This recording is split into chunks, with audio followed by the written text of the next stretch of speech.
It's showtime! Welcome to another episode of Victory Leaders Lounge podcast, where we talk about leadership and successful entrepreneurs and veterans come and tell their story. I hope you enjoy the show. Follow me. Let's go. This podcast is brought to you by Victory Leadership Coaching, your premier leadership training and coaching provider. You can learn more at victoryleadershipcoaching.com, and you can also purchase their book, Why Organizations Should Develop Their Leaders, a pocket guide at amazon.com. Enjoy the show. Hello, everybody. This is JJ Hardy with Victory Leadership Coaching, and I'm here with Chris Pinkowski. He's over there with his hands in the air like he just don't care. And we're here on another episode of Leadership Live. And today we have an awesome topic. We're going to talk about decentralized leadership. It's not nearly as complicated as it sounds. How you doing today, Chris? I'm good, JJ. How you doing? Man, you know, I'm alive and well. I can't really complain. The weather is starting to get warmer. We still have times where it gets down to 30 degrees. So I wish it would. I wish Mother Nature would realize that it's April, but it's okay. Yeah. I'm in the same boat. I mean, here in Pennsylvania, it's finally starting to warm up. Mother Nature's getting the message that it's springtime. Mm-hmm. But I'm ready for some warmer weather for sure. Yes.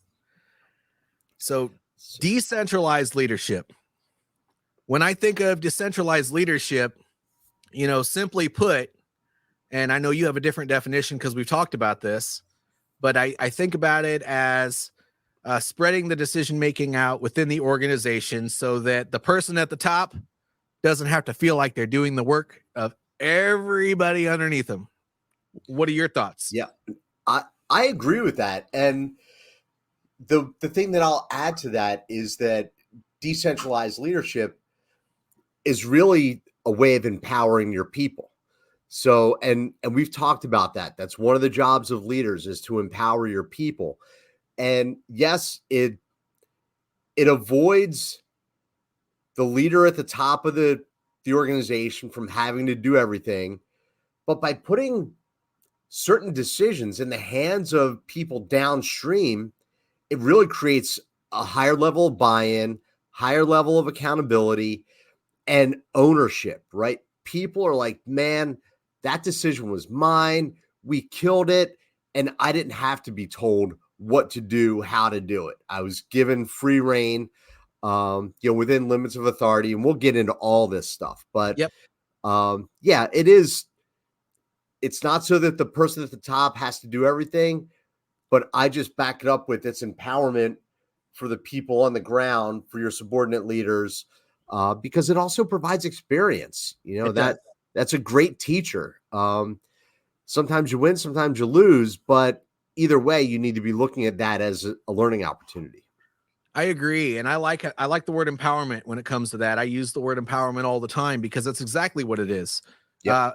Decentralized leadership relies on empowerment, so delegation, trust, which requires relationship building, and, you know, ownership, or as Jocko says, extreme ownership.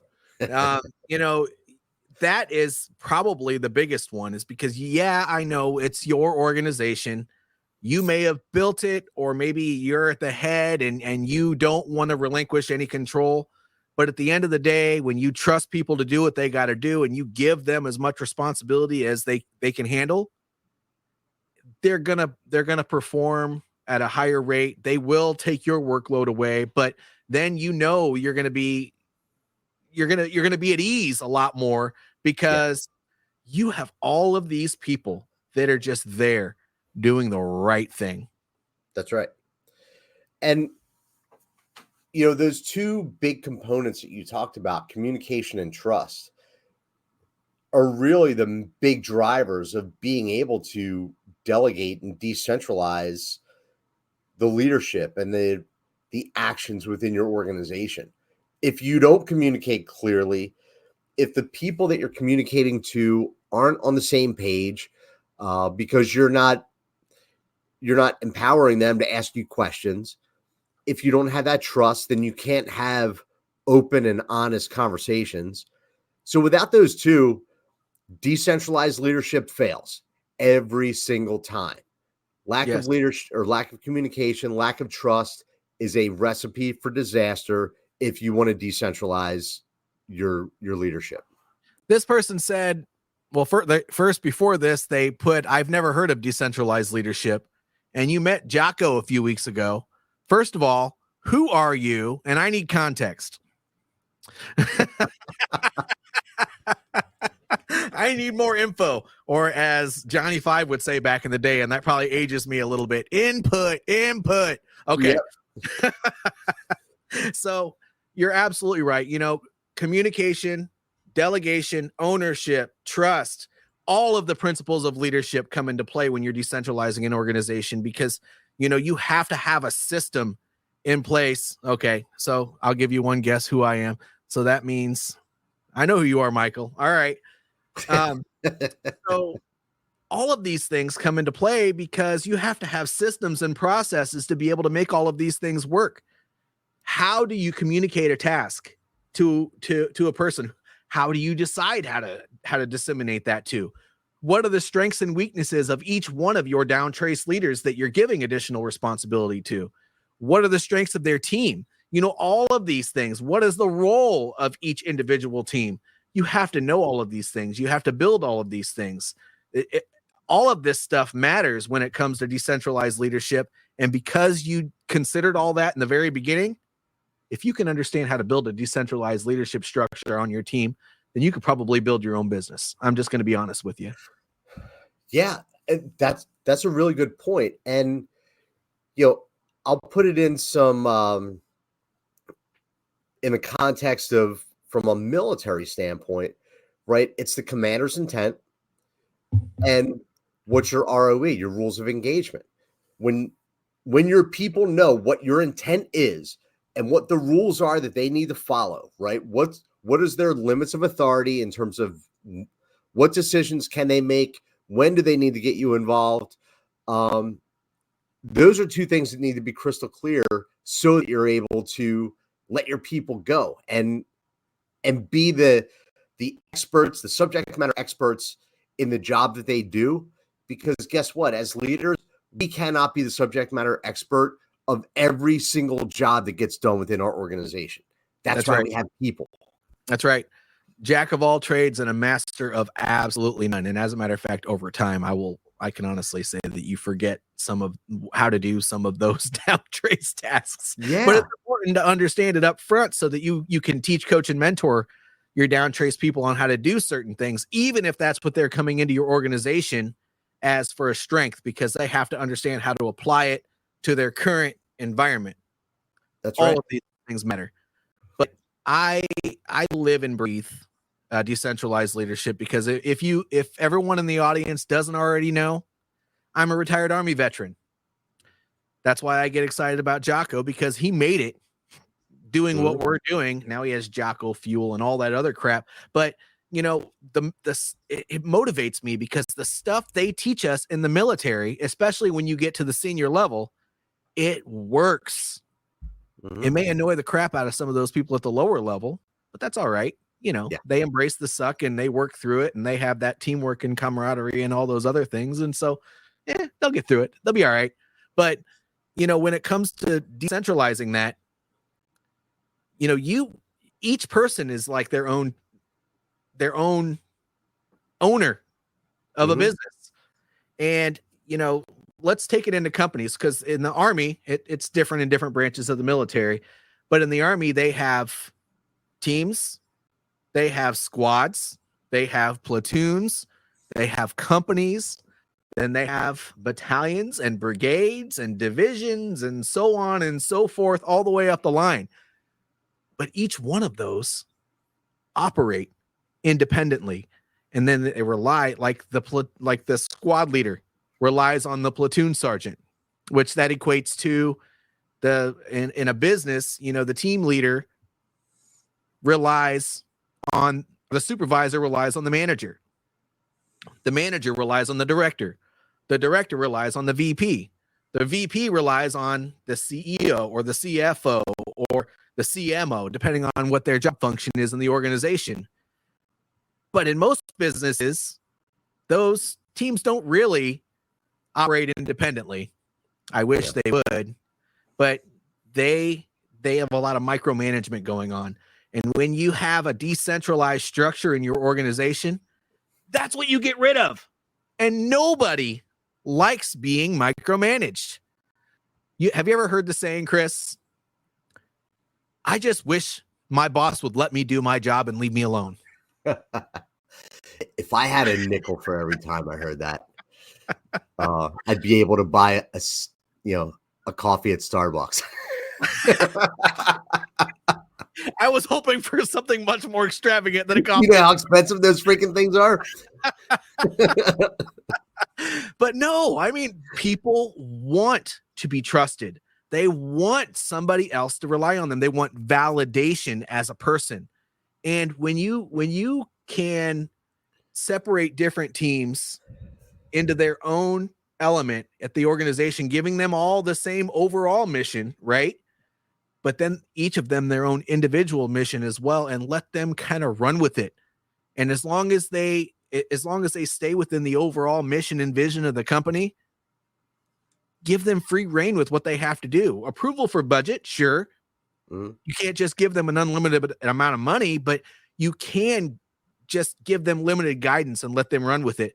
And when you do that and they make all of their own decisions, they own their part of the overall mission. Yep.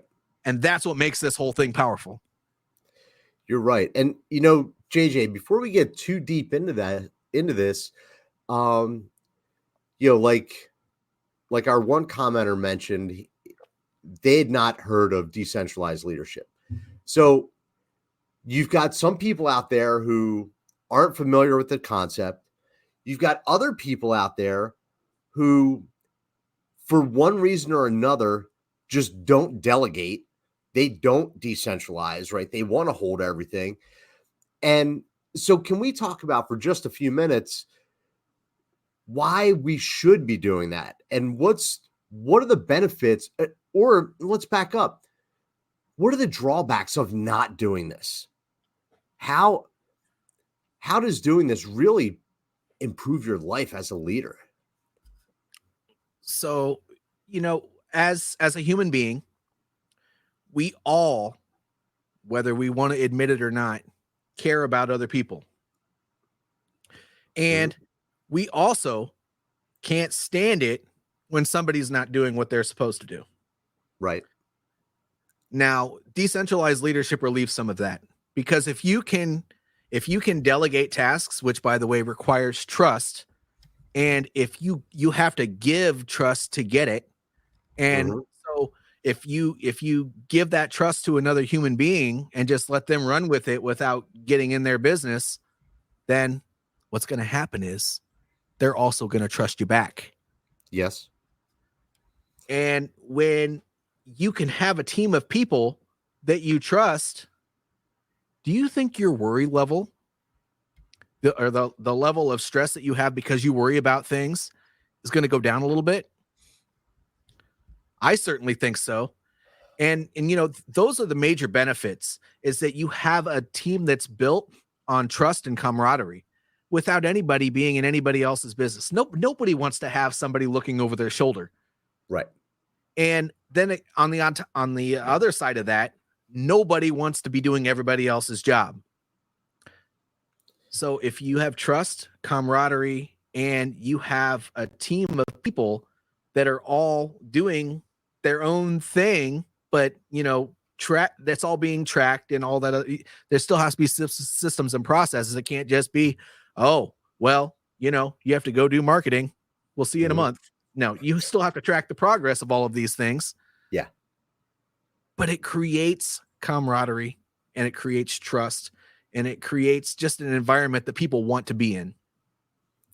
Yeah. And some of the excuses that I've heard, or I'm just going to say excuses, have been plenty of those. What's that? I said there are usually plenty of those. Plenty of excuses. Some that I've heard are that this is the classic leadership martyr. I don't want to overwhelm my people by putting too much on their shoulders. So therefore, I'm going to take the brunt of it. I'm going to take the burden. Okay. If that's because you have an ego problem, and that's because you want all the kudos and you don't trust your people. Coming back to what you just said a minute ago. If you're not willing to give things up, it's because you don't trust your people at some level. And it's because you want control. You want to maintain control and be able to dictate the outcomes. That's the word, Chris. Yeah. Control. Yep. Control. Tell me about it. Control is a killer of organizations. You can't control everything, just like you can't control things in life. I mean, dude, shit happens in life that is going to be out of your control. So it's best to just try to mitigate and maneuver around. But then you also have some other excuses I've heard is that I don't know if my people are going to do the level of job that I expect of them. Well, then that's a communication failure on your part. That's a lead by example failure on your part. If you're not showing and communicating what it is that you expect, if you're not setting the standard and representing that standard, then yes, people are not going to live up to your standard. And then another common one that I hear is that when I delegate things, I'm constantly being interrupted by questions. And so it's easier for me to just keep it and not have to worry about questions. Well, you know what? That's also because you haven't communicated properly. You haven't established what your end goal is. You haven't established your intent, and you haven't communicated limits of authority. When do you bother me and when do you not bother me? Like it's basic, but a lot of people don't grasp that concept. They sure don't. And you know what? This is a great example. So a lot of parents are the biggest martyrs in the workplace. Yeah. But some of these parents are the ones who have kids that are out, probably not even in the same state that they're in. Look at this. This is something we should all consider. When your kids leave the house, you don't really know what they do. So those micromanagers that are out there, why are you doing that to your people at work? Do you micromanage your child if they live in Texas and you live in Oregon? I don't think you do. But I hope you don't. That's really what this alleviates. Now, there are a whole bunch of things. And the other excuse that I've heard a lot is it's not going to get done right unless I do it myself. Yes. That is the worst one. And all of these things are an ego issue, and honestly, they're all leadership issues. Mm-hmm. These are all things that you need to improve as a leader if you're not willing to do, because it's you're gonna get stressed out. You're gonna get burnt out, and if you don't take the time to learn the basic skills, and there's some resilience and cognitive behavioral therapy and different things that go along with learning how to trust other people and let some of your own insecurities go, and I hate to say it, but destroy a little bit of your ego, because that ego can get you in trouble. Yeah.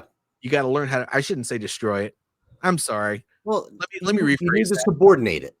Subordinate it. Let's not destroy it. Let's learn how to use it properly. Let's learn a little bit of emotional intelligence, which we've talked about in the past as well. Yep. If you can do all of those things, there's more to I'm not even going to say decentralized leadership. There's more to leadership than just learning the principles. That's right. I'm going to acknowledge this. Not everybody has the ability to lead. No. And the other thing too that it leads to, and then we could start getting into benefits and things like that, but when you're not delegating and when you're being the martyr, when you're taking on all the weight of the world on your shoulders, ultimately you're going to start to resent your people.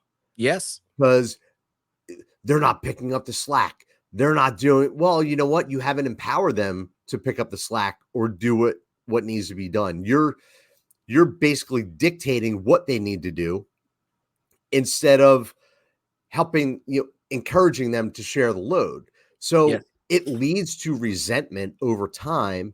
And then you become, the crotchety old leader who nobody wants to work for because they just mumble under their breath about how everything is so tough on them. And their people are like, this guy is a freaking moron. I could help him, but he doesn't want my help. So therefore, screw him. Yeah. Or you have a team of people that have comments passing around saying, I could definitely do that job better. Yes. Which that happens a lot too. But It does. right. You're right. But it takes a certain level of self-understanding. It's the concept of, it's the same concept that you hear when you're on an airplane, right? So when they're briefing you on all the safety stuff, when you first get on that aircraft, they have that part where they talk about the oxygen mask that falls out of the top. And the first thing they say is, make sure you don your own mask before you help your neighbor or anybody else on the plane with theirs. Right. And why do you do that? Well, you do that because if you're not squared away, it's impossible for you to help some other people. That's right. So this is kind of back what I was going over before, but if you're so insecure that you can't delegate a task, then there's probably a deeper issue that you need to work on and you should work on. And if your boss isn't equipped to do it, there's probably a coach that can help you do it, or a therapist, if it's deep enough, that can probably help you do it. But in order to really properly lead in an organization, you need to be able to have trust, and you need to be able to delegate. I've heard way too many times from managers. Actually, I was on a call with somebody last week that said, what you're saying, JJ, it makes sense. I remember when I was manager of a movie store, because I was an awesome employee, and I had this assistant manager, and the guy was a dud. What you're telling me now is that was my fault. I said, yes. Yes. Yes, it was your fault. If you don't use them as an assistant, then all they are is they're an overpaid employee. Right. And that's part of it. You have to give people a little bit of work to do. And when you're a director or somebody higher, that's when decentralized leadership is important, because you trust people with a piece of the pie so that everybody has a job to do. Mm-hmm. If they're an assistant manager and they're still stocking shelves at the movie store, which, by the way, I don't even know if they exist anymore, but I don't think so. Blockbuster is a thing of the past. Yeah. No, but if you're the manager of a movie store and you have an assistant manager that's stocking shelves, are you really practicing decentralized leadership in that organization? No, you're not. And that's basic. So even in a small company like that, you have the employees, a supervisor, an assistant manager, and then you have the manager. Mm-hmm. And if it doesn't matter how big your organization is, you can practice this. You absolutely can. You have to. And so there's a tool that I created to help people with delegating and decentralizing their decision-making process, their leadership. Super simple, because I'm a fan of simple. It's called the leadership traffic light. Anyone who drives a vehicle, any kid in the world knows what a traffic light is: red, yellow, green.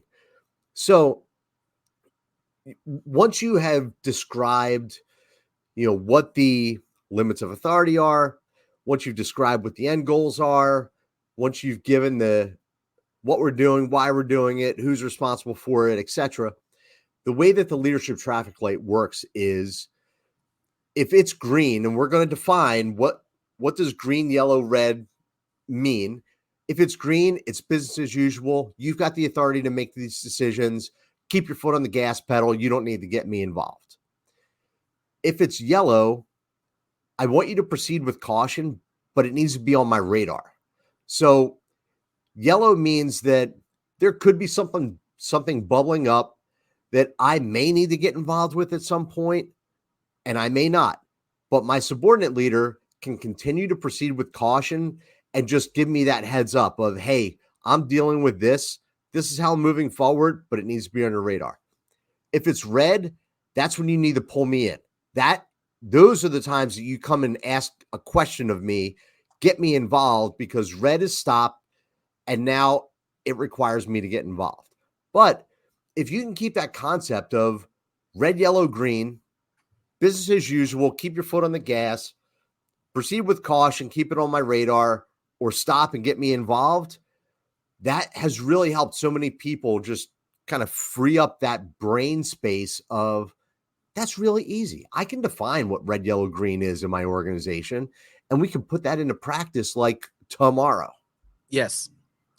So Michael has a question. I assume this is probably still Michael. Is it a bad thing for managers to do the jobs of lower employees to show them what you'll do? That's not decentralized leadership. It is decentralized leadership, Michael. That is called leading by example. Correct. If you show people what needs to be done, by the way, it shows that you're an authority in that thing, because you're willing to get your hands dirty and you understand what the work is. But in addition to that, if they struggle with that later on, that has nothing to do with decentralized leadership. If you make it a regular practice, it takes away from decentralized leadership. But people need to be taught, they need to be coached, and they need to be mentored. And so at the basic level of that, you have to teach them. And teaching sometimes requires showing. So does coaching, by the way. Yeah. You demonstrating how to do things and what to do, best practices, that's your job as a leader. Yes. Now, good call out, by the way, Michael. Good question. Yes. On the other hand, if you're continuing to do the job of somebody else, that's a whole separate issue. That's when you need to evaluate, is this person the right fit for my organization? But doing it, showing, and using that method of I do, you watch, you do, I watch, and then I, hands off and I let you go. Yes. That is leadership. That is, demonstrating how to do things. Now he also says, and you just touched on this, but since he asked the question again, I'm going to go ahead and kind of reemphasize it maybe a little bit different way. That's different to understand, that maybe that he'll resonate with it. Won't they look at it like you're doing the job for them or us? Well, again, yes, but let's look at it. So whenever I would go into a deployment environment, or I would start a new job at a new organization, we did something called a left seat, right seat ride.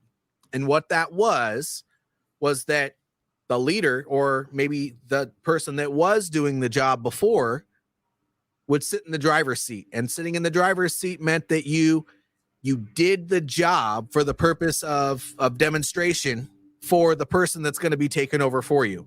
And in this case, if we're talking about an employee, then the manager is doing that, right?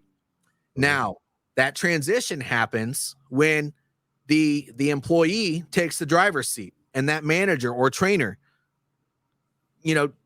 just kind of watches that employee while they're doing the job. And by the way, you don't just watch them do the job, you provide feedback, maybe give them some tidbits on how to do it a little bit better, so on and so forth. But you let them drive the car. You're letting them steer the ship so that they can have a really good understanding on what to do. And this is the process of like onboarding or maybe learning a new task. So yes, if it continues though past that initial training part, just like Chris got done saying, it is absolutely it's micromanaging is what it is, or it's showing a lack of trust because you're that guy that we discussed earlier that feels like the job's not going to get done right unless they're in there doing it themselves. And if you're a manager, your primary function should be, as a leader especially, but even if you're a crappy leader and you're just the manager, you should still be taking a step back and making sure things get done, doing what I like to call a battlefield analysis, a terrain analysis, to make sure that every single thing within your sphere of influence is getting done, and analyzing where things need improvement, where things are going well. You know, what are some things that could be switched around to make processes more efficient? But at the end of the day, part of that is the left seat, right seat ride that I just got done talking about. And even if you're just changing the leader of that task, you have to go through that. Sometimes people are best suited in another job and they have to go through that same process. But, oh yeah, you commented, okay, so you do it sporadically. It's an as needed thing, really. You know, if somebody needs coaching or they need to be taught how to do something a little bit better, you got to get in there and show them. You don't do it for a prolonged period of time, but absolutely, you make sure that person is doing it proficiently. And if they don't get to that certain level of proficiency, and you have to continuously step in there, then you might have to make the hard decision as to whether or not they're the right employee for that job. And that's a different type of conversation, but we're not going to get into that today. Yeah, and it's sharing your knowledge, right? Because you've gotten to a leadership point because of your experience, because of your knowledge. So it's really passing that down. And I know that we're getting close on time, but it can be done in so many different ways. You know, for me, like, I come from a family that's been in the construction industry for decades, for generations. And we were building a new porch on my house. Now, I'm not a full-time carpenter. My uncle has been a carpenter since he was 18 years old. And he came to me and said, "Hey, I see how you're doing this, but let me share this with you." And same outcome, he was able to do it twice as fast and show me how to do it twice as fast because, look, I don't do this every day. And now you're sharing your expertise with me. Same thing from a leadership standpoint. Hey, I see what you're doing here. You're doing a good job, but let me share what I know from all of my experience over all these years to help you to do it better. Those are some of the key words, right? Let me help you to do that better and, you know, encourage your people. Yes, I agree. And it looks like he popped off. Maybe he didn't like the answer to your question, Chris. I don't know. No, I think he probably did. Michael's a good dude. But do you have anything else that you would like to share with both of our audiences here as a closing comment or anything? The only thing that I'll share is that by not delegating, by not sharing with your people, empowering your people, it's really going to be more detrimental to you and to your organization. So you've got to look for ways to get your people involved and hand things off to them in a responsible and measured way, because ultimately you'll pay the price if you don't. Yep. And I'm going to mirror that and just kind of put a different spin on it and say that if you're a small to medium-sized organization and you are not practicing decentralized leadership, you are going to hit a potential cap. Yep. And you have to create those systems and processes that allow you to delegate work. And if you never create those, I mean, that's okay. It really isn't, in my opinion, but you can probably sustain at whatever level you're currently at, and you can try to grow a little bit, but you're going to be continuously overwhelmed and you're going to be honestly overworked. And so this is just a process that allows you to save time, effort, energy, and have a better quality of life at work as a result of putting these systems in place and actually trusting other human beings. But that's going to be the end of what we do today. That was Decentralized Leadership. Thank you for discussing that with me, Chris. My pleasure. It's a topic that I really enjoy talking about because it is so important from a leadership standpoint. Oh my gosh, especially for growing businesses. Absolutely. Yeah. If you don't want to grow, then don't delegate. Right. But if you want to grow, you need to be able to delegate. Delegate to elevate. He didn't say should. He said need. You need to delegate. Okay. Yes. Now, if this information resonates with you, like it, subscribe to it, especially if you're on YouTube. My goodness, subscribe to my doggone videos and Chris's too. Share it, repost it, whatever the case may be. But on any or all of those existing platforms, please comment below so that we can keep the conversation going. We want to, and plus tell us what you liked or disliked about our material. I think we have thick skin, and so we would like to make our content better. So please let us know if there's a specific topic or an improvement that you would like us to make to these conversations. Got nothing but love for y'all. Thank you for tuning in. When and if you see this, have a good day. Have a great day.